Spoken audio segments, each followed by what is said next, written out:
Comment savoir si l'esprit de Jézabel habite parmi nous? Il existe quelques caractéristiques qui peuvent indiquer la présence d'une Jézabel dans notre Église. Et la première d'entre elles est la prostitution. Dans le livre des Rois, chapitre 9, il est raconté que Jézabel était une femme vaniteuse et habituée à atteindre ses objectifs par la séduction. Dans la Bible, le terme prostitution a le sens d'infidélité, tant conjugale que spirituelle. Quand une personne n'est pas fidèle à Dieu, elle se prostitue, car Jésus a dit que personne ne peut servir deux maîtres. Jézabel pratiquait à la fois la prostitution sexuelle en trahissant son mari et la sorcellerie en trahissant le Dieu d'Israël.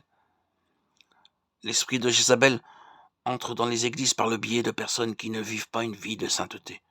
C'est pourquoi les pasteurs et les autres leaders doivent faire attention à qui ils mettent devant l'autel pour ministère. Je sais que nous sommes tous imparfaits, pécheurs, mais la personne qui est à la tête d'un département de l'Église doit vivre une vie de sainteté. Une personne empêchée de fornication et de prostitution, par exemple, n'est pas prête à diriger, car elle doit être restaurée, et nous devons le faire avec amour et beaucoup de patience.